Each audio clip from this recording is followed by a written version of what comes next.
right now on Full Custom Garage. Master metalman Ian Roussel built a chopper-inspired trike from the ground up.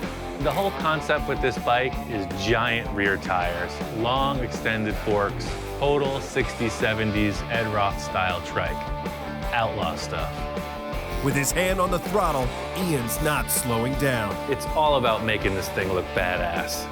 You see a lot of trikes out there, and it seems like it's the look that they miss on. I really want to make this thing shine. And later, Ian's wild ride hits the brakes. Like most things, best laid plans never seem to come to fruition that easy.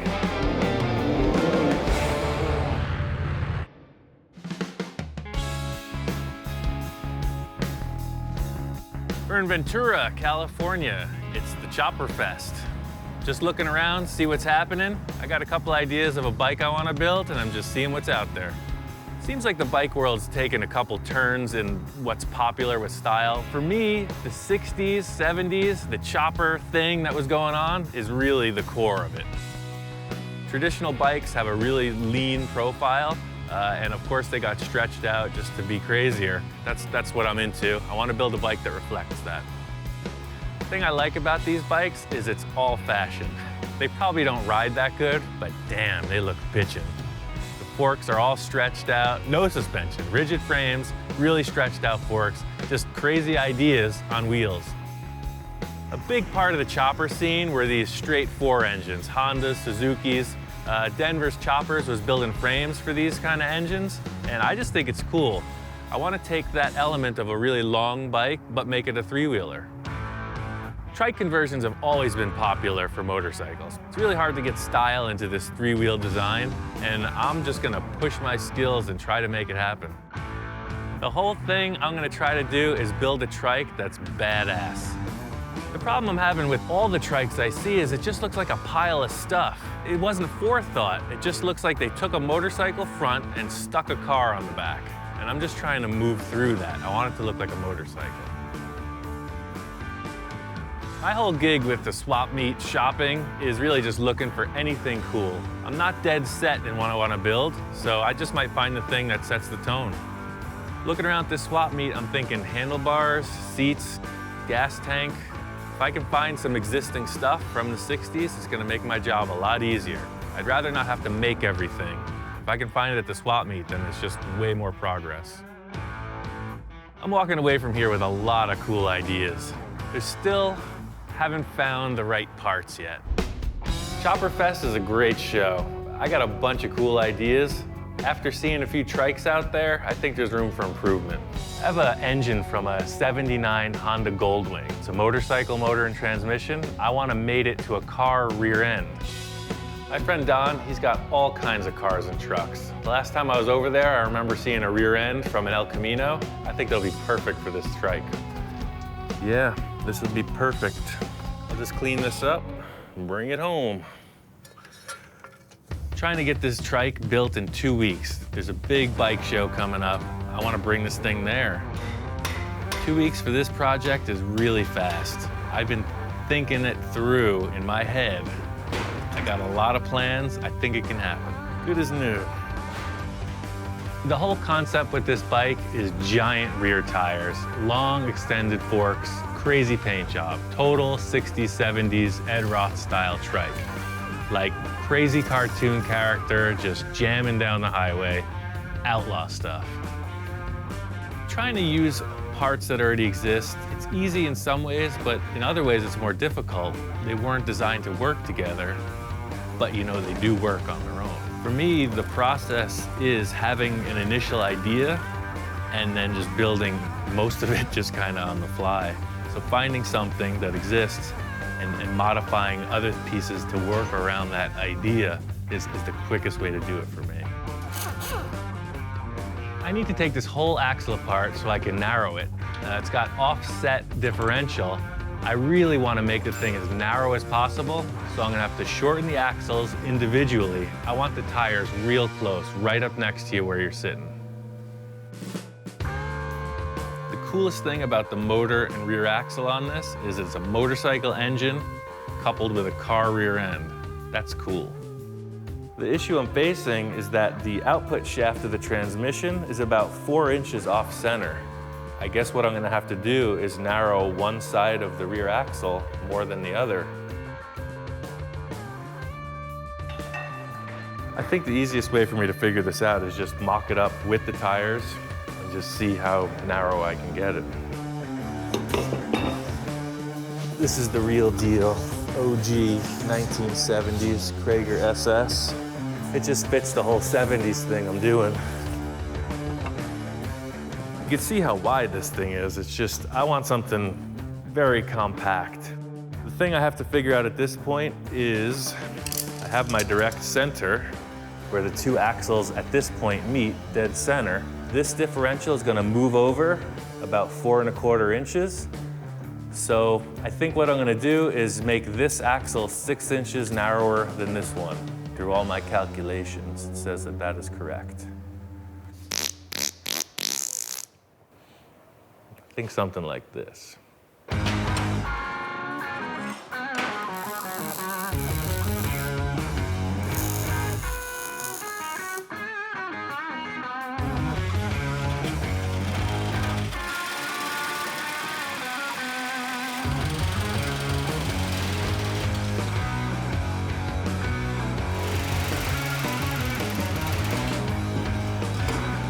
That's considerably narrower.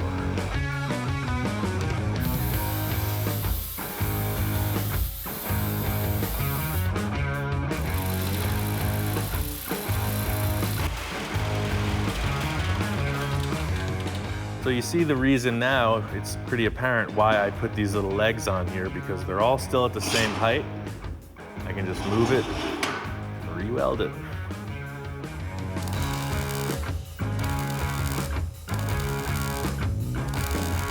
The axle housing looks perfect. It's got different length axles, it's offset a bit. I think it's gonna work. I narrowed the housing to what I needed. This bike has an offset differential, so I just ordered a couple axles that were machined to fit. So you can see, considerably shorter than the originals. This is the test fit. Hopefully it's good.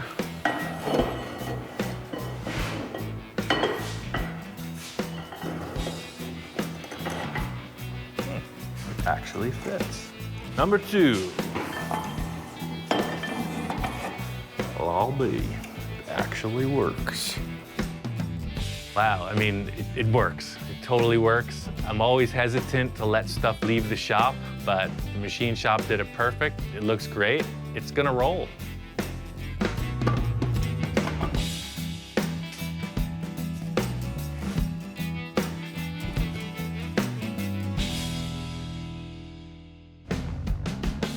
This rear U-joint matches the rear axle, so that's a GM part. And I just happen to have this old U-joint from a 49 Ford laying around.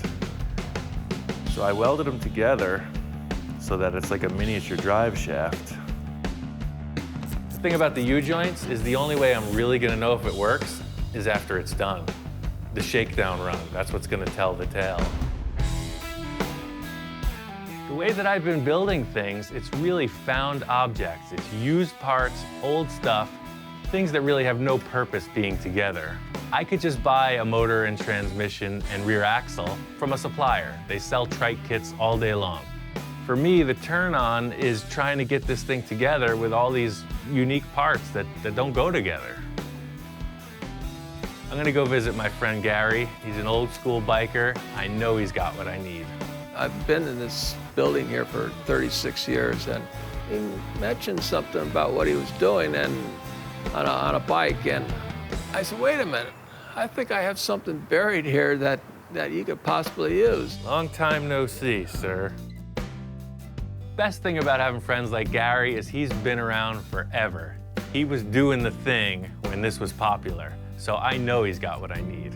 I'm coming to steal the forks I've been hounding you for 10 years. Oh, Yeah. I spy. Here they are. Aha. Yeah, I was going to do a project with them, and I never got around to it. And no sense of letting them just die. Right on. They're definitely old and used, but they got good grease in them. These are perfect, man. I've reached a point in age where, you know, I got to start clean some of this stuff out of here. You can collect only so much, and then you go, what are you ever going to use it? No. The Z-bars? Yeah. Yeah, those are wall hanger. Right. These are the real deal. These are old school. These parts are great. I just need one more thing. I looked right next to the ladder, and there it was, an Invader rim. That's an Invader rim, sir. What the heck? This is old school too, man. That'd be perfect for that front end. Tire looks like brand new. This is exactly the flavor that I was going for, man. You want the right stuff, you gotta go to the right people. Totally fits. It's exactly the combo. I didn't even realize that. It's perfect. The whole flavor of the thing is 1970s wild chopper stuff. So the forks are period correct, the handlebars are from that era, and I even got a front rim and tire. It's a good setup. Looks like it could have been back then. It's like a time machine. Well, it really helps, right? So I gotta polish all this stuff up, then assemble it. I mean, I'm not gonna re-chrome any of this stuff. It looks great. I'm just gonna clean it, steel wool it, polish it. I want it to look like it was from like a leftover, you know? Total survivor. I think these are perfect.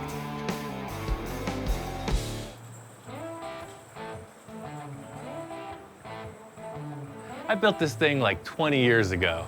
It usually sits in a corner, but sometimes I just ride it around, you know? It helps me think. It's really all the same thing. I mean, I'm just trying to get into some kind of a groove, get the feeling, and move forward. This is a creative project. There's no blueprints. The whole deal with the mock-up is that I could see it three-dimensionally. It's really hard for me to sketch something, but seeing it on the table, all laid out, I know what I'm looking at.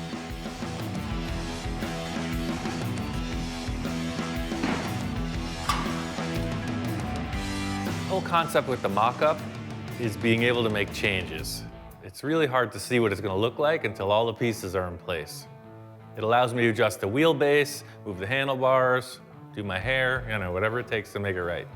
Yeah, this is a little too low and stretched out. I'm definitely going to bring the tire in and the handlebars up. This is just the flavor I'm looking for. It's got that 70s chopper look. Thing totally came to life. I mean, it's still just sitting there on the table, but I'm already cruising on the highway.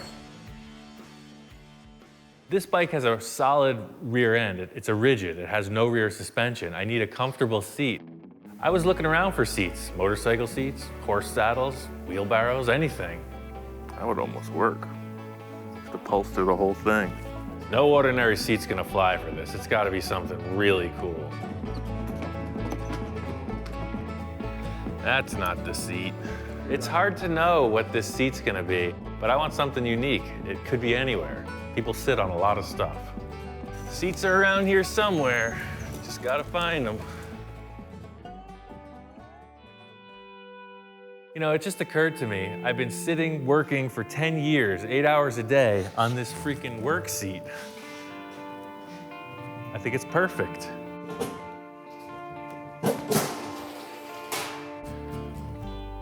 I want the seat to be right on the axle. As soon as I put it in place, I was like, wow, it's low back, really wide. It's perfect.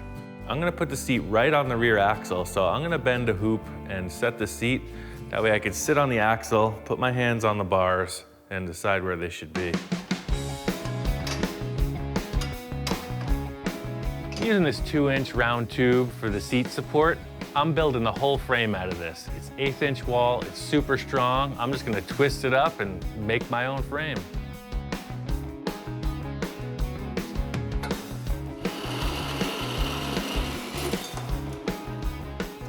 So I made these two little saddles out of a 3/4-inch square tube.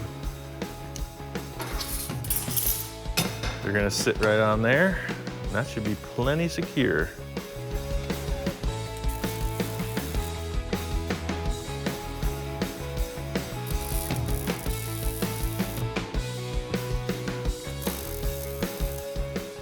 What I'm looking for, kind of Kind of low, kind of forward. That way with the rigid rear axle, you know, you're not leaning back and it's not beating up your back. It's gonna be a pretty rough ride. So like this, at least you got your own little internal spring working. Wind in my hair, bugs in my teeth. Here we go. I'm just working through getting this frame welded up. I really want to spend my time on the bodywork and the gas tank. You're not going to see the frame at all. It's not a feature, it's just a structural element. It's got a rigid rear end. It has no suspension in the back. So the only thing that's going to give is the headset, the Springer forks. There's no shocks, so it's got to be a strong frame. I think I'm going to set up the top tube in the frame so that the gas tank sits above it. Like you see the Frisco style choppers with the gas tank above the frame. I kind of want to reflect on that. Most times you'll see like a straight backbone that comes through straight up into the headset. I put a little bend in it because I don't want a big like tunnel through the gas tank. I want to put as much fuel in here as possible. Because it's going to be a coffin tank, I was thinking it would just follow the line of this bend. You'd have a big open shape that held a lot of fuel.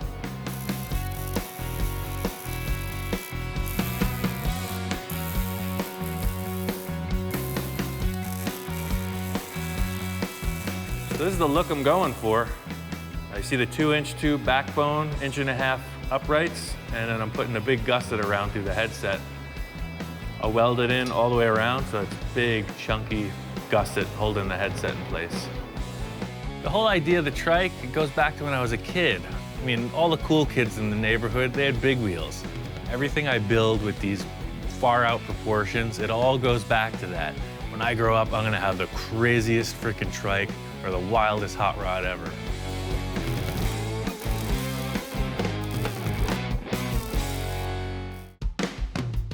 Coffin gas tank is iconic. Late 60s, 70s, chopper stuff. I want to build a coffin tank just like I saw in the magazines. So this is the start to the gas tank. Just laying out a couple quick measurements of what I want it to be. At this point, I'm just eyeballing it. You know, I'm putting out a center line, I'm setting up the top dimension of the tank, and I'm just gonna put it in the sheet metal brake and fold it, see how it looks. The main reason for using cardboard or hard paper is that you can create a 3-dimensional mock-up of what you're building. It's way cooler than some computer-generated image. That's pretty cool. That'll work. What I'm building is a take on this classic coffin tank, they call it.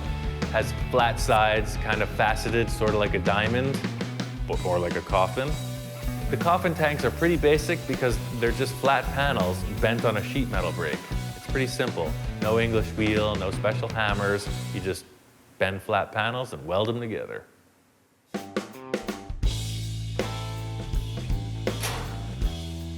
See what the hem edge does? Makes a really rigid end to weld on. Just as an example, when they're welding together, you'll have 2 of these heavy edges folded over double. You can see how if I bend it, it's going to interfere with the next panel. So I got to clamp these to the table and fold them with a hammer.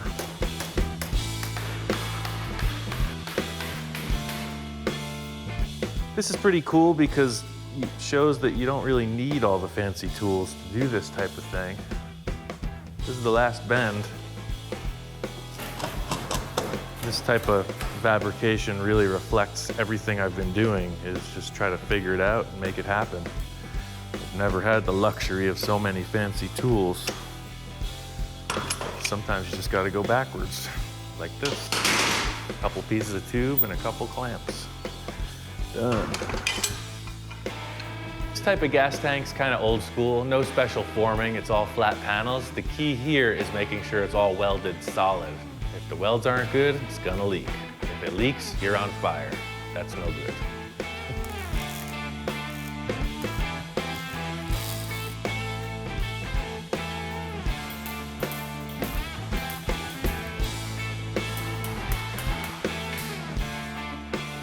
I like to use the MIG welder to spot weld all the panels together. It's really quick to mock it up with the MIG. Later I can TIG weld it and then it'll be liquid tight.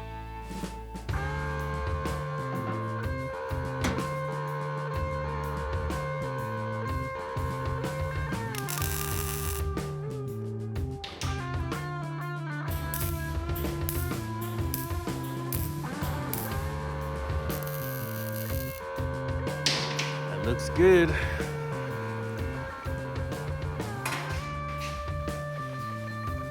Oh yes.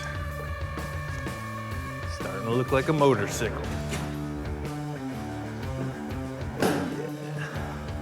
See, the idea is if you break down, you can just roll home. It's pretty easy. The next step is to create these little inner fender wells. Obviously, I don't want to be rubbing on those things. It's tight. Keep the pants off the tires. Just a little extra guard. I'm always open to using existing parts. Sometimes it brings you fresh ideas. Just thinking about what's around. My friend Bill's got a set of tractor fenders, and they might be perfect for this. I love the idea of a freestanding fender. There's nothing for these things to attach to, and it's exactly the way a tractor fender's set up. Now this is what I'm talking about. It's crazy because this tractor has almost the look of the little seating position that's gonna be in the trike. These fenders, I might just take these and modify them. It's exactly what I have on the trike. The seat right here, the tire's very close, and these do the same thing as I'm talking about. You see the rubber, and they just protect the rider from falling into the tire. That's it. Nobody's got fenders like that, baby. You're in your little chamber. Well, you're definitely protected from the tires. But, they look absolutely ridiculous. These fenders are not gonna work.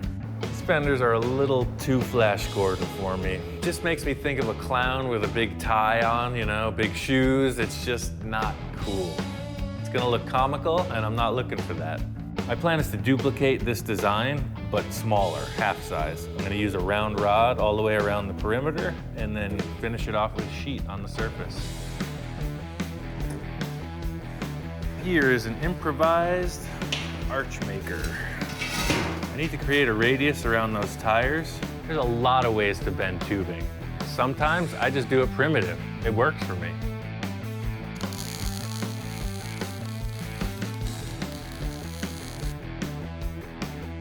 Weld the end, flip her over, and roll out the barrel.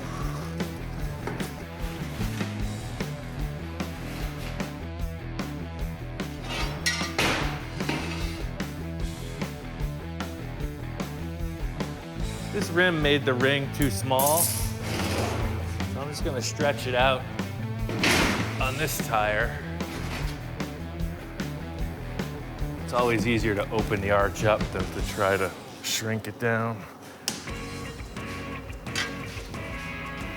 So the idea here is to get this to be about just a half inch or an inch off of the surface all the way around the tire, kind of like here.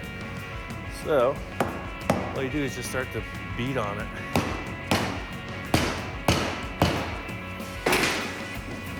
Right about there.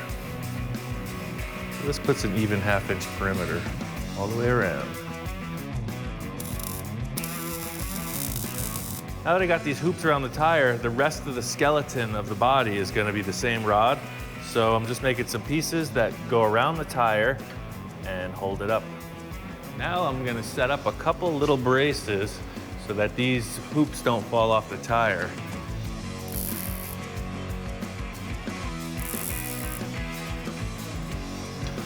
Really, the only way you can create these shapes is by eye. You just put it in, give it a little twist, put it back on.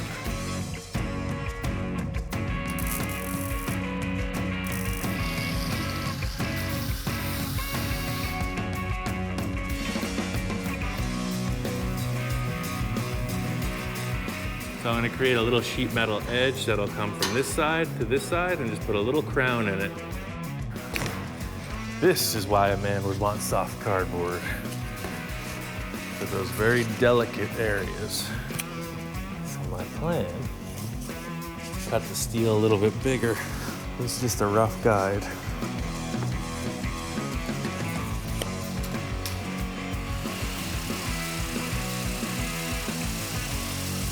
I got some pretty cool air shears. Eastwood sent them over. They work perfect.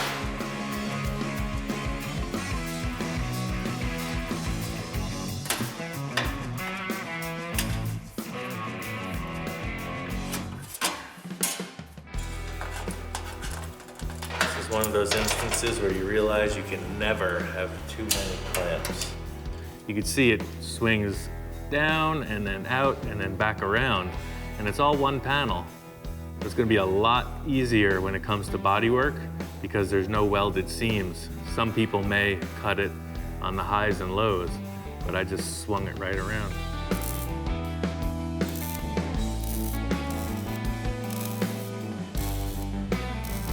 In the end, I'm gonna paint these fenders so they look like some kind of a carnival freak show. I want it to look like you're locked in on some kind of a wild ride.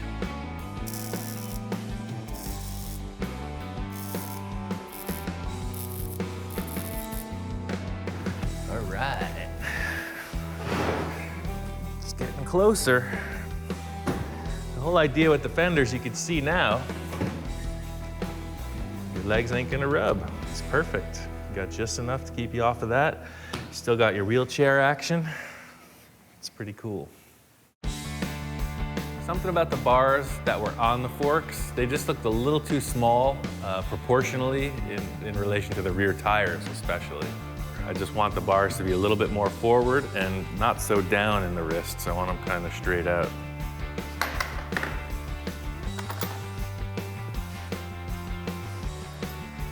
I feel like with those giant back tires, the handlebars should be a little beefier, so I'm gonna make them out of this 1.5-inch round.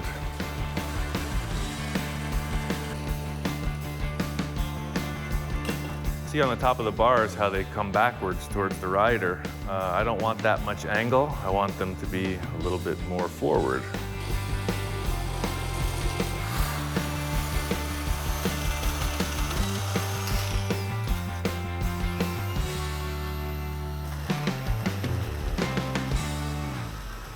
I want a little bit of pullback, so I'm just gonna put this piece of bar stock under it. And I'll set up the angles like so.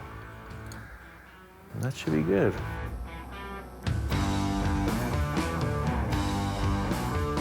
Just kind of winging it, whatever looks good. If they don't look good, I'll make another set. How's that sound?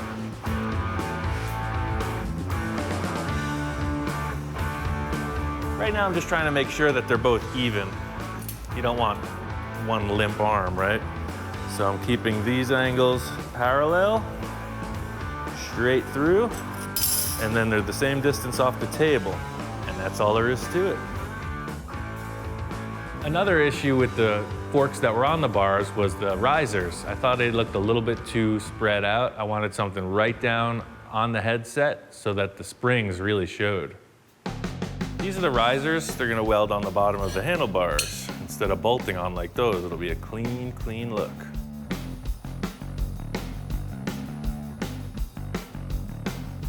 See, I welded the little nut inside. Then there's the bottom plate. Makes it very, very strong.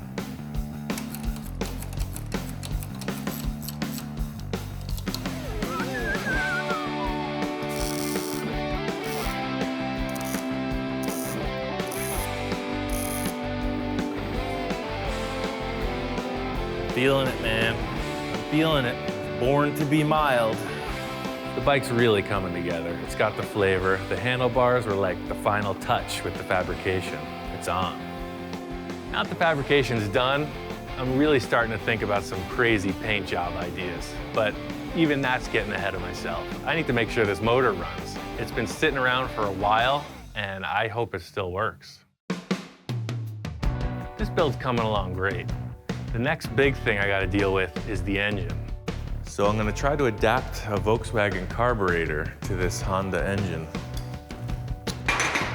I had this thing laying around, I just put a rebuild kit in it. Aside from my personal belief that everything should have a bit of Volkswagen in it, they're basically the same shape engines. A VW is a flat 4 boxer motor. The Honda Goldwing's the same thing. From the factory, the bike came with 4 independent carburetors with a big junction box that was the air cleaner.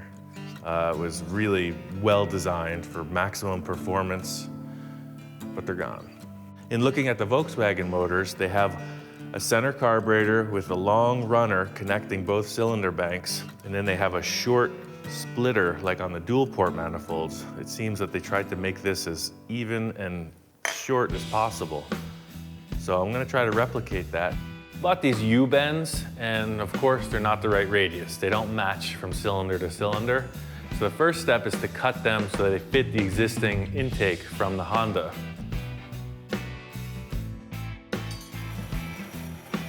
The Honda motor and a Volkswagen motor, this style, are pretty similar. I don't see why this intake wouldn't work.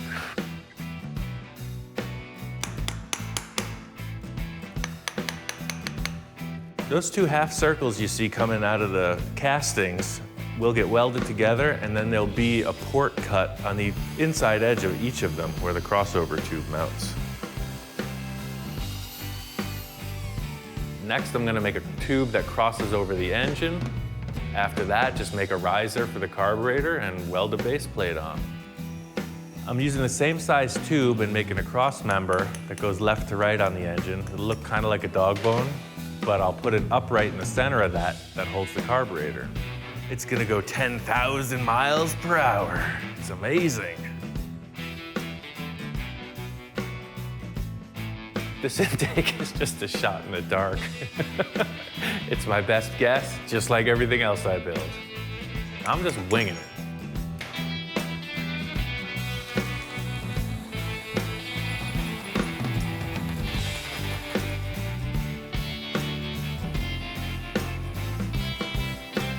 Found this cool little air cleaner. It's more just like a wire screen, but I modified the end of it so that it fits the VW carb. And now you understand why the frame has that strange shape in the front.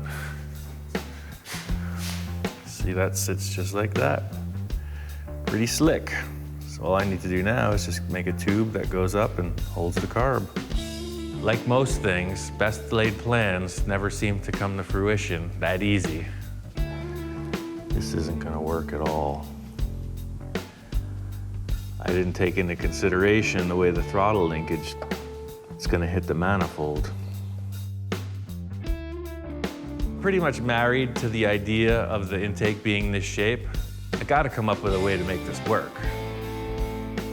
I think I'm just gonna make a curved tube that sets the carb a little bit forward. I had intended it for it to be right on top of the intake, but it's gonna be a little bit offset.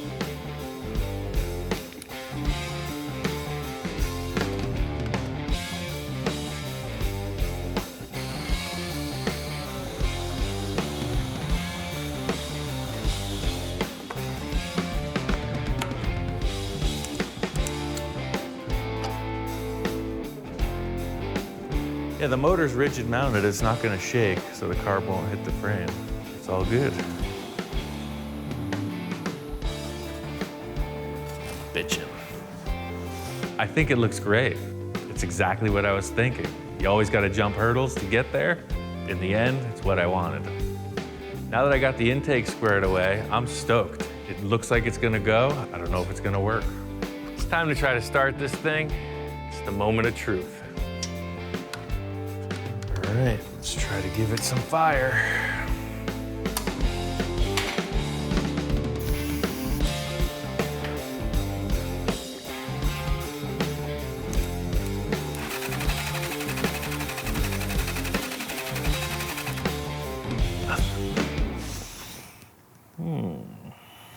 Every internal combustion engine is pretty much the same theory, so I knew somewhere it wasn't getting electricity where it needed it.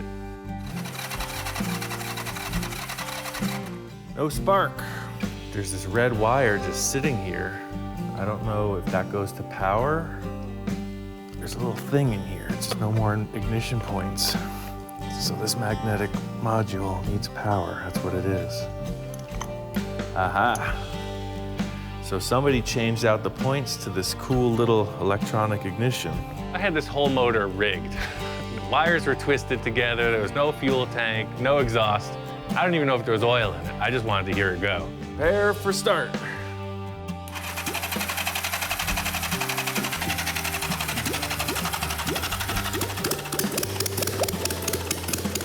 As soon as I put power to that red wire, like a light switch, it started right up. Next step is to get the tank and the fenders painted. Pull this motor back out, shine it all up, run the fuel lines, electricity, and ride it.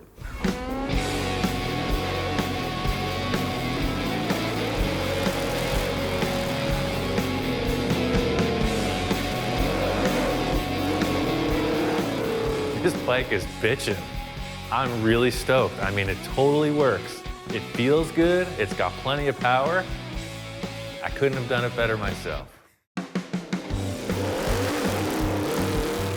It's perfect. If you just want to have fun, enjoy something, goof off, this is the bike for you. The whole thing with this is to look like a giant toy. It looks like a big wheel. It's one thing to think about a project, but to see it right there, it's great. It's what I live for. My whole thing is just trying to push it, trying to push the boundaries. It's easy to make something that's already cool. I want to do something new. Paint's really kind of a loose interpretation of like a psychedelic 60s chopper kind of thing. You know, it's got the pearlies and the flakes and stuff. I just thought it fit. I mean, I think it works really good with the bike. You can't go wrong with an octopus gas cap, and that's like next level. It's a squeaky toy, it was a dog a chew. It looked like a gas cap. The whole rear of the bike was really just something to take your eyes away from the radiator. It's a really simple setup. It's just a mesh screen, covers the radiator. There's 6 exhaust tips, 3 on each side, some cool, old school British taillights, and that's it, bodywork. It's a liquid cool bike, so I really just tried to make it look like a royal throne. That was the chopper vibe. Throne on wheels, and hey, there it is.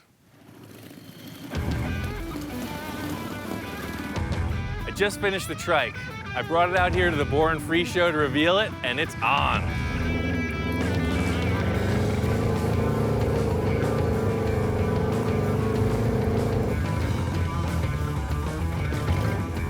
Born Free show was the perfect venue to take this to. It's just mellow, good vibes, great show.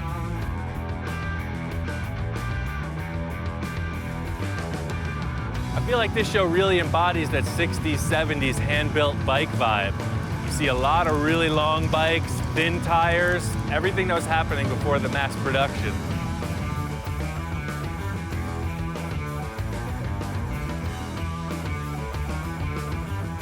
I have a trike myself, a chopper trike Ironhead. And this one here is totally hand-built. It's one of a kind, totally unique. Whoever put this together knew what they wanted as opposed to anything else. I mean, you're not going to see 2 of them. And we're looking at the drive shaft on this, going to the rear end axle. Just totally unique. I've always built Japanese bikes, and I noticed this had an old Goldwing motor in it. That's from the same era as the bikes I build, so I came over and took a look at it.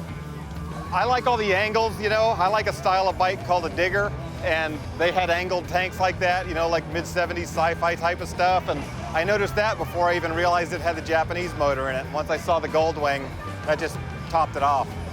Didn't notice it until we stood here, but it's got a seat off a lawnmower on it, you know, and it's perfect. Nobody would ever guess, but I mean, he did the same thing, just home built, different ideas, and it works perfectly.